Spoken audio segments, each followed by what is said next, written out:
Heaven വേ ട്രാവലിക്ക് എല്ലാവർക്കും സ്വാഗതം കേട്ടോ. ഇന്നത്തെ സ്പെഷ്യൽ വീഡിയോ ആണ് കേട്ടോ. നമ്മുടെ വെക്കേഷനൊക്കെ അല്ലേ, അപ്പോൾ സീഷോറിലേക്ക് ഒന്ന് പോകാമെന്ന് വിചാരിച്ചു. അവിടുത്തെ കാഴ്ചകളായിട്ട് കാണുന്നത്. അപ്പോൾ സീഷോറിനെ കുറിച്ചിട്ടുള്ള വീഡിയോ രണ്ടാമത്തെ വീഡിയോ ആണ് കേട്ടോ. കുട്ടികൾക്ക് പറ്റിയ അടിപൊളി പാർക്കാണ്. പാർക്കെന്ന് മാത്രം പറഞ്ഞപ്പോൾ ഫാമും കൂടിയാണല്ലോ. അപ്പോൾ ഒരുപാട് ആക്ടിവിറ്റീസുകൾ കൂടി അവിടെ ഉണ്ട് കേട്ടോ.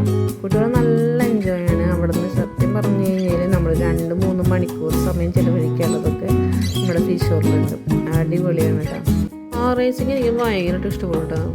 ഭയങ്കര സംഭവമായിട്ടത് എനിക്ക് ഭയങ്കര ഇഷ്ടപ്പെട്ടു.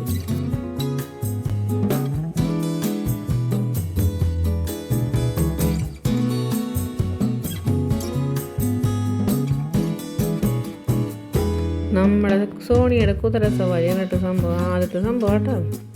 അവൾ പേടിച്ച് വരത്തിരിക്കണേ, കാരണം അതുകൊണ്ട് ഓടുന്നു വിചാരിച്ചിട്ട് ഓടില്ല. ആളുടെ ഡിസ്നായിട്ട് നടന്നു പോകണം. ഒരു കുഴപ്പമില്ല, അവൻ നല്ല ഉഷാറാണ്. അവൾ പോണ കണ്ട ധൈര്യമില്ലാണ്ട് പോണ പോക്കാട്ടോ. നല്ല പേടിയുണ്ടായിരുന്നു. പക്ഷെ കുതിരസവാരി നല്ലൊരു അടിപൊളി എൻ്റർടൈൻമെൻ്റ് ആണ് കേട്ടോ. അങ്ങനെ നമ്മുടെ ആശാത്തി വേന നമ്മുടെ കുതിരസവാരി തിരിച്ച് റിട്ടേൺ വന്നു കേട്ടോ. ഈ കുതിരനെ തൊടാൻ പാടില്ല നമ്മൾ വ്യക്തമായിട്ട് എഴുതി വെച്ചിരുന്നു. പക്ഷെ എന്നാലും നമ്മുടെ പിള്ളേർ തൊട്ടു. അതാണ് ഏറ്റവും വലിയത്. അവിടെ തൊടർന്ന് എഴുതി വെച്ചിട്ടുണ്ട്. അപ്പോൾ എല്ലാവരും അത് ശ്രദ്ധിക്കണം കേട്ടോ. കുതിര അടിപൊളിയാണ് കേട്ടോ. അങ്ങനെ കുതിരസവാരിയും കാര്യങ്ങളൊക്കെ കഴിഞ്ഞ് കുറച്ച് ചുറ്റിക്കറങ്ങാനൊക്കെ ഇന്നത്തെ പരിപാടിയൊക്കെ കഴിഞ്ഞ് കുട്ടികൾക്ക് പാർക്കിൽ കയറണമെന്ന് പറഞ്ഞപ്പോൾ അതങ്ങനെ കേട്ടിച്ചതാണ് കേട്ടോ. ഒരാളെ നോക്കുമ്പോൾ ഒരാളെ കാണില്ല, ഒരാളെ നോക്കുമ്പോൾ അടുത്ത ആളെ കാണില്ല. എന്നാലും എല്ലാവരും പകൽ കൊണ്ടുപോയി രാത്രിയാകുമ്പോൾ നിൽക്കണ്ട കേട്ടോ. ഭയങ്കര ബുദ്ധിമുട്ടാണ്.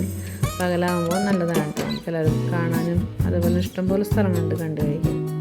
അങ്ങനെ നമ്മുടെ ഇന്നത്തെ വീഡിയോ നിങ്ങൾക്ക് ഇഷ്ടമായി വിചാരിക്കുന്നു. ഇഷ്ടമായി ലൈക്ക് ചെയ്യുക, ഷെയർ ചെയ്യുക, കമൻറ്റ് ചെയ്യുക, സബ്സ്ക്രൈബ് ചെയ്യാം. ഇനി അടുത്തൊരു വീഡിയോയിൽ നമുക്ക് വീണ്ടും കാണാം.